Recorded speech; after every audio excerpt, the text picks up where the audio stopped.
Ninox. Hello to everybody. Thanks for joining. We have over 100 attendees at the moment, and it's still filling up, but nevertheless, we will start now.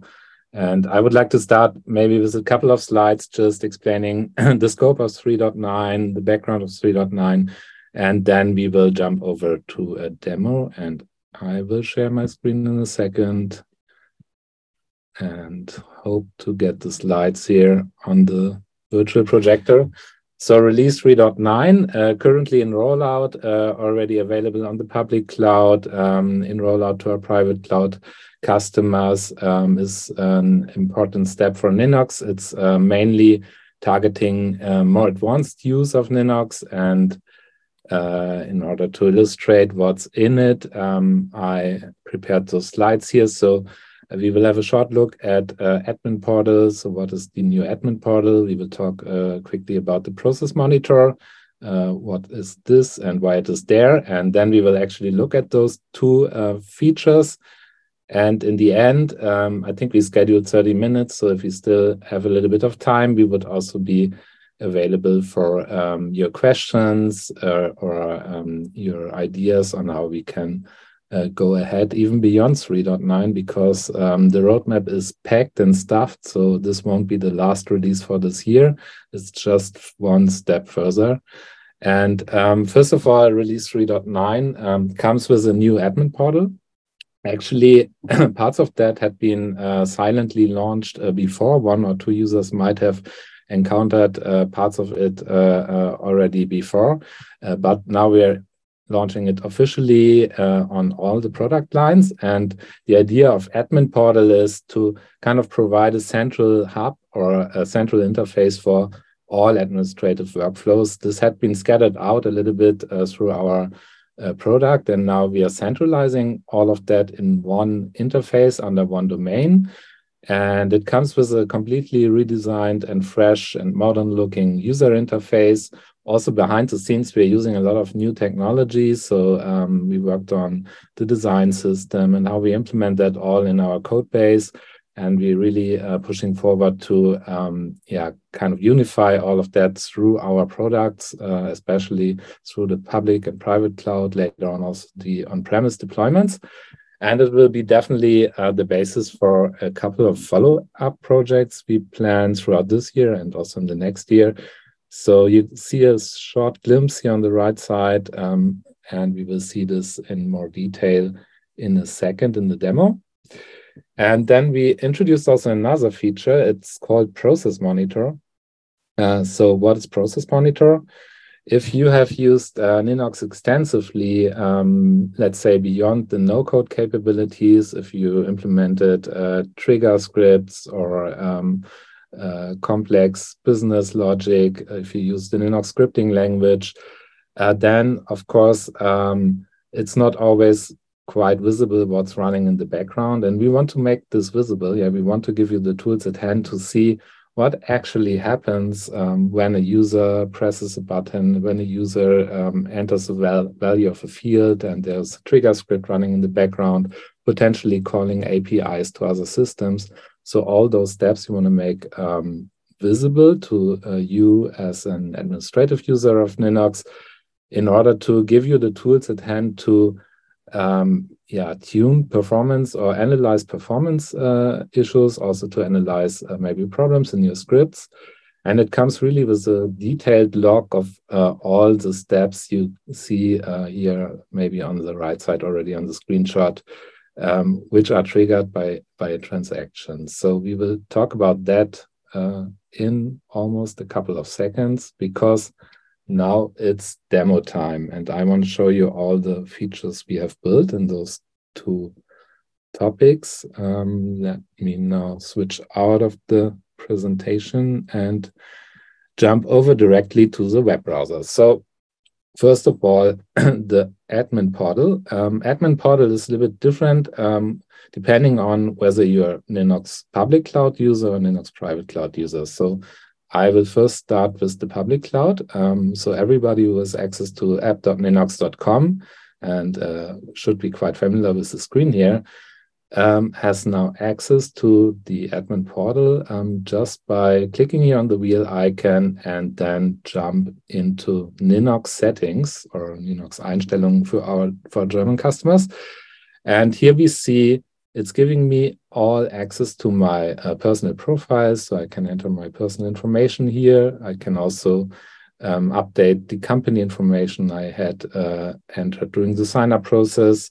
I can administer my communication preferences, for example, if I want to receive newsletters from Ninox. And I can also change my preferred language to all the languages we support here. It gives me access to change password and also to the delete account flow, which I hope you won't trigger here. And it gives me access to my API keys, so I can generate a new API key, and I can also, of course, delete it here with this confirmation pop-up. I can see my connected apps through this API integration, for example. And I can finally manage my subscriptions. So we give detailed information about the current subscription tier I'm on, the number of users I've licensed. I can change the subscription, upgrade to professional, for example, or in this case, I'm already on professional, or contact our sales team to move to the enterprise plan.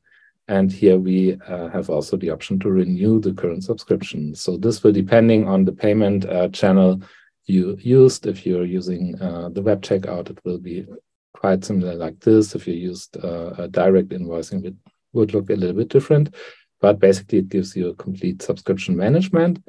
And it also gives a great indication over the usage of my current subscriptions. So I see the storage I used here through my different teams. Every team is listed here with its total size in data volume it's using, the individual databases I'm having in those teams with the number of records and the size in megabytes or gigabytes, depending on the use case, of course, the number of backups and automated backups I have, API calls, emails I send, or the number of print layouts or prints I performed with our quite new dynamic print layout engine. So this is the admin portal for the public cloud users. Moving on, just to show. I'll get there, just click on the wheel and click on Ninox settings. So for all of our enterprise customers, it's even a little bit more advanced. So I use basically the same flow here, and hopefully it's loading. Yes, it is. So I use the same flow. I go to Ninox settings and end up in the private cloud admin portal. Here I have all the options I need to manage my private cloud instance. So I can create new workspaces directly here from the screen. Let's give it a try and create a new demo workspace. I can assign the owner to that workspace and then create it. Here within the workspace, I can add further users from my team. For example, I could add hands and assign roles with this drop down here to add hands to my team as a new collaborator. And if I would take a look here into, oh, it was already updated. So this is my new workspace just created through the admin portal, and hands is already assigned here. I get a full overview over all of my users in this private cloud instance, can edit all the details like display name, first name, last name, email address, can deactivate the user when they leave the company, maybe can change the verification status, or even give them access directly here to the admin portal by checking this check mark. And I guess that's it about the user management. So we also have a lot of integration options here available. So I can generate a new API key anytime or remove that API key, just as you've seen it also in the public cloud. On top of that, I can assign roles to an API key, so to limit the scope of things they can do with an API key. And I see again my connected Zapier apps. Then let's go on to subscription management. So our private cloud offering has a couple of more options available. So we are seeing here on the subscription overview how many licensed user I have, 10 users, and 5 of them I actually assigned start date, expiry date of the subscription. And I can see all the add-on features I have enabled or not enabled on my current plan, like, for example, Microsoft Server SQL connections. And here with this form, I can directly get in touch with our sales team to request new features or update my license. And again, we also have the usage overview embedded here in the subscription management. Next up, the actual configuration of the server. So what you see here on the screen is basically giving you access to all the different authentication options we have for Ninox. So we can either stay just with user password using the internal authentication system of Ninox, or we can also connect to a SAML or OpenID Connect or an Active Directory identity provider, which allows me to kind of integrate Ninox with my corporate environment and have direct single sign-on capabilities and better integrated user management. Let me not save this. Okay, that's great. So on the next tab, we see the SMTP server settings. So if you want to configure like a custom SMTP server, which is able to send under your private domain or your personal domain, you can set up the SMTP connection on this tab. We also have here the option to connect to SQL Server databases. So we can give a connection name and select kind of the type. Is this a Postgre database or a Microsoft SQL Server? And then we have a range of advanced options. For example, here an IP address filter, if you really want to tightly control who has access to the Ninox private cloud. You have control over the backup system. So if we generate automated backups in the background, you can, for example, toggle on that for normal users, the side panel. So this user overview here on the right side is visible or not. I'll just demo that in a second because it also shows how seamless the configuration change and restart of the private cloud is implemented now. So let's just wait and hope for the best here. Oh yeah, it's working, great. And you see immediately for my other user, Hans, this panel is no longer visible. So everything is updated really in real time. I will toggle this back on now and wait.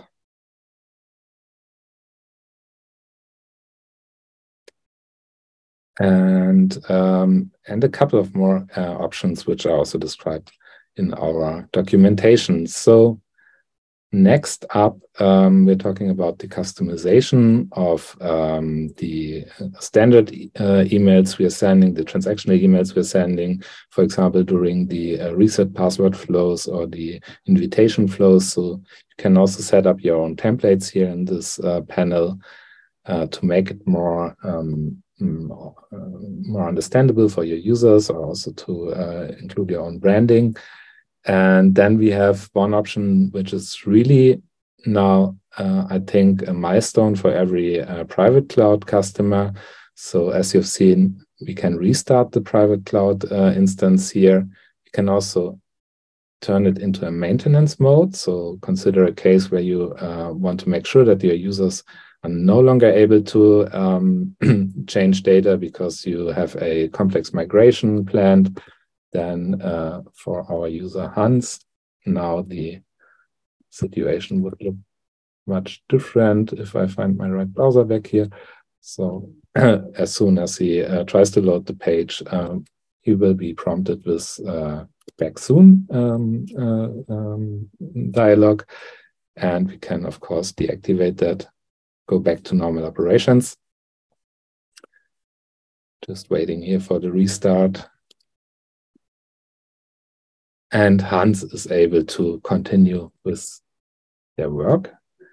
And the next tab is really bringing something new. So from release 3.9, we give customers full control over which version of Ninox they would like to run. So this is displaying me now here that I'm currently on release 3.9.2, and I could downgrade to 3.9.1. I won't do this right now. I will do it at the end of the demo, because there's one thing I want to show you before, which won't be available in the previous version. And this is the second big feature we're bringing. It's the new process monitor. And process monitor, as promised, will give you a list of all the things that are running behind the scenes on the Ninox private cloud. For example, you already see here that we can see the resource utilization of our team. So demo team using a little bit of CPU. It doesn't have API calls. It doesn't have failed API calls at the moment. And let's jump into, maybe not this, but let's jump into release 3.9, the team I prepared for this demo here. So you already see a bunch of things had been going on, and we want to see how this works now in practice. And I will switch to my database. This was because of the restart of the server. So we will now open our demo database, and I prepared a very simple table. It's a customer table just consisting of 3 fields. So we have a first name, a last name, and a log field, which we will utilize in a second. So let me just change the first name here to Lisa and see what Process Monitor tells us. So it immediately recognized there was an update of a record, and I can here select those entries. So let's take a look at the update operation. So it comes with a complete sequence of all the steps behind the scenes. So the initialization of this transaction that runs in the background on our Linux private server. It's then updating actually the name or the first name field to Lisa. It's committing the transaction and finally returning back to the client. So now let's do something more complex, because the normal case shouldn't be so problematic at all. But let's assume we do utilize actually Ninox capabilities to run actions or triggers after update. So let's say whenever we change the first name, I want to write something to the log. And I will just add some text here. First name has been changed. Oops. Changed to plus the first name field plus some new line here, so that we have a kind of a list of messages going on in the log. And now let's just check this out, and let's call the customer now Eric. So you see the result is as expected. Our log is prompting what happened, and I am hopefully able to also see this in my transaction log. So the update has been here, and we actually also have this additional line here which says, okay, there was a function, a trigger script that had been executed, and to give you full context, it also displays the script itself. Yeah, so this gives you directly insights into the handling of the transactions and potential flaws or optimization options in your Linux scripts. Let's extend this a little bit and say we want to do something more, and say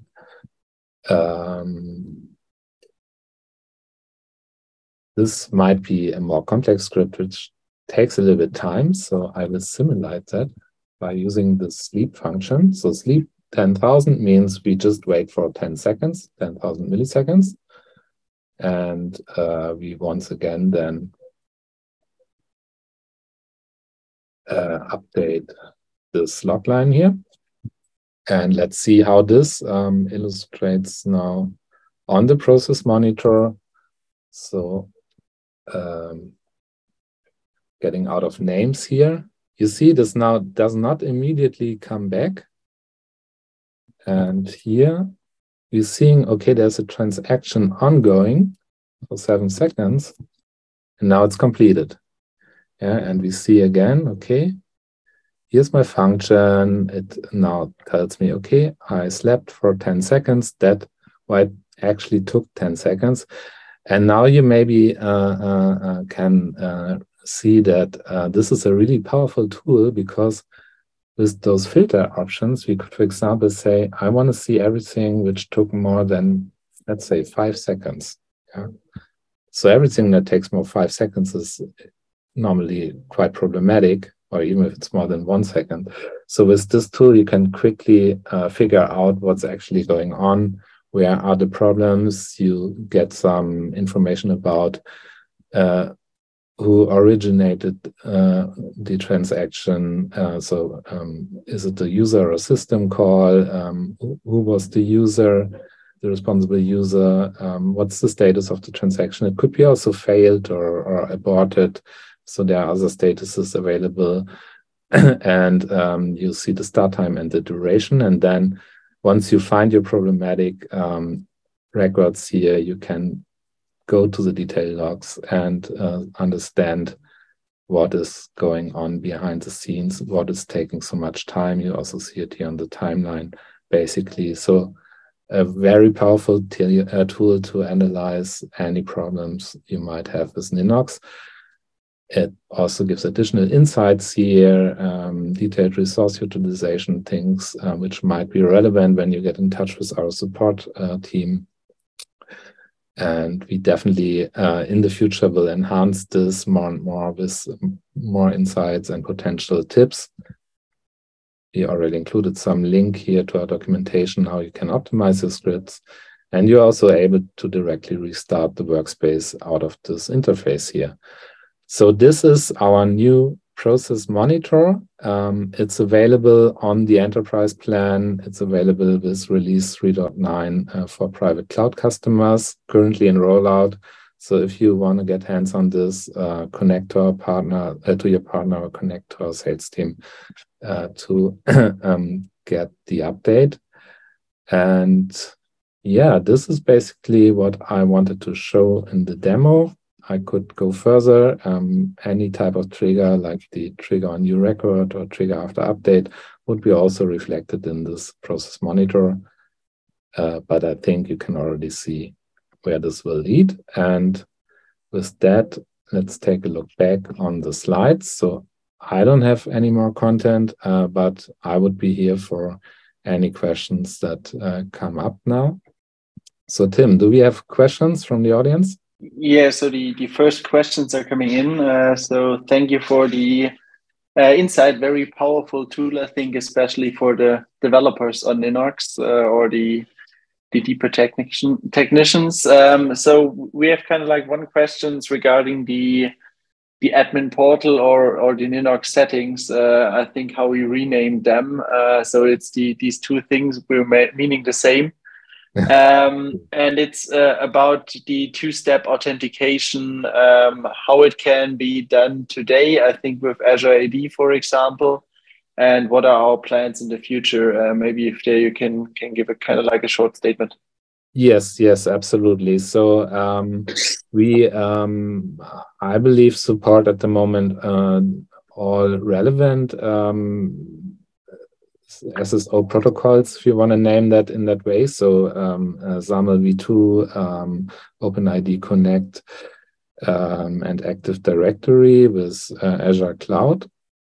So what we often see in customer setups is an integration of Ninox with Okta. So this seems to be also very a popular service, which can be very well integrated with Ninox. But we also see kind of even custom SSO or identity providers, which can be integrated with Ninox using those standard protocols. Perfect. Then a question regarding the update function in Ninox, which is, I think, very great. And here's the question: if there is a possibility to activate or deactivate auto updates for the private clouds, or do they have to do it manually now every time? Auto updates in Linux private clouds. Okay, yeah, this is a very good question. Actually, this is an important change. So what we are planning after release 3.9 private cloud rollout to no longer auto update the clouds, but let customers decide when they want to update to the latest version, because this gives them the option to align this with their own maintenance schedule or their own internal processes in a better way, also to do their own quality assurance if they have such process in place.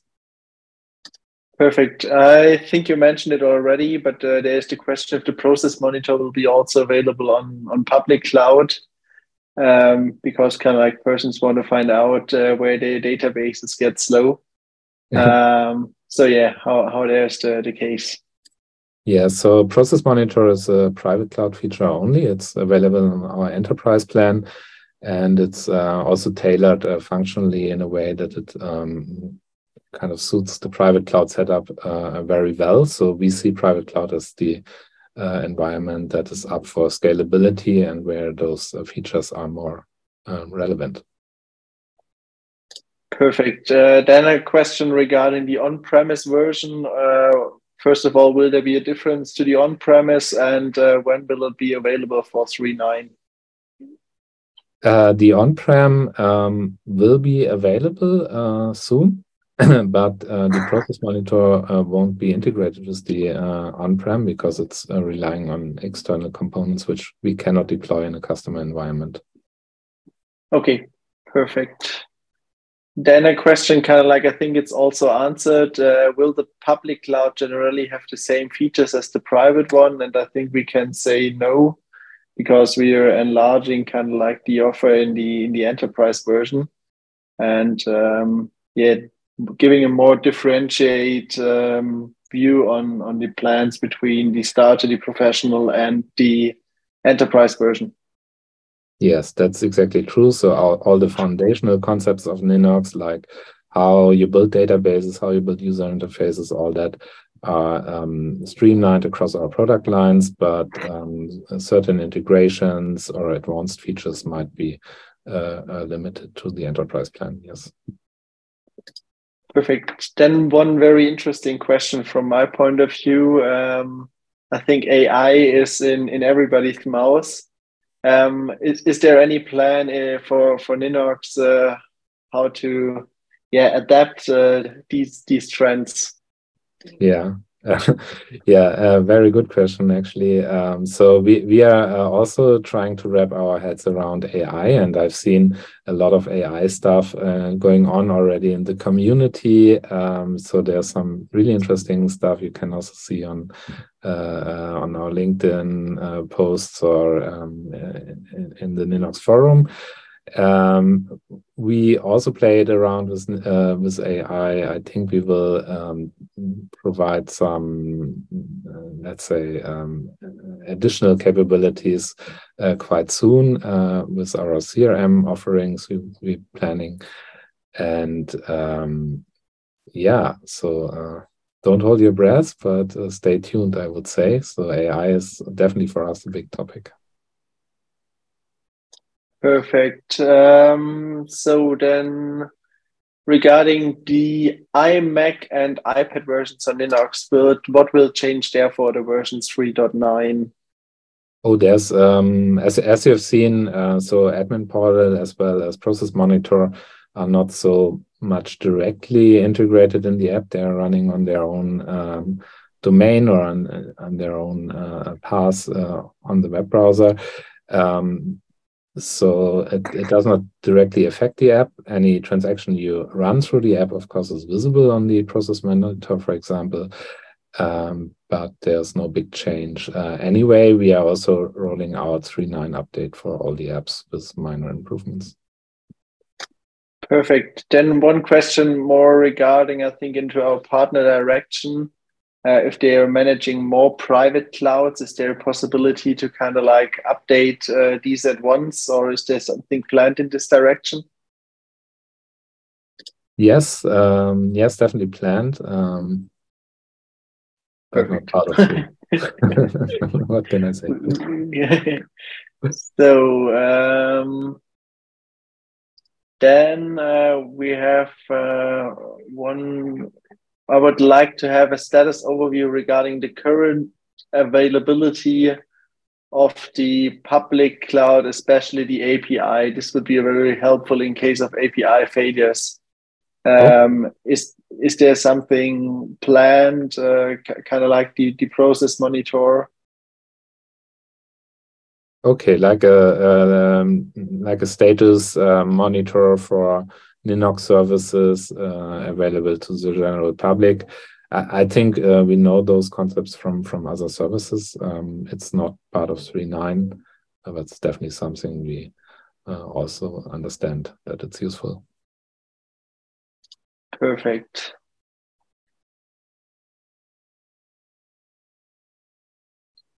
So I think I'm looking for it. So no other questions regarding.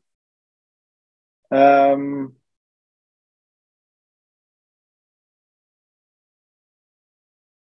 just reading the questions.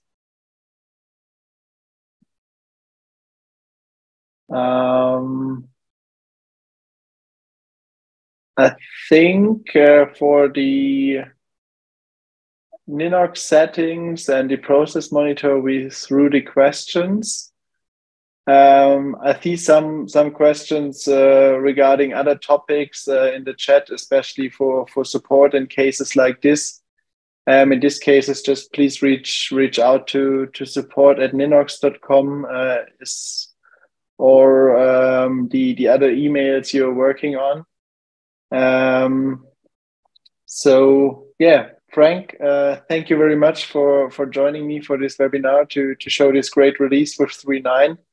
I think we are doing a very great job with this release. Very good features came in, and yeah, looking forward to the next steps, the next Ninox versions, and I think we will hear each other soon on this channel to give a short heads up to all our visitors here. And thank you for joining all, and see you soon. Thank you very much. Thanks for having me. Bye-bye. Bye. Have a great day.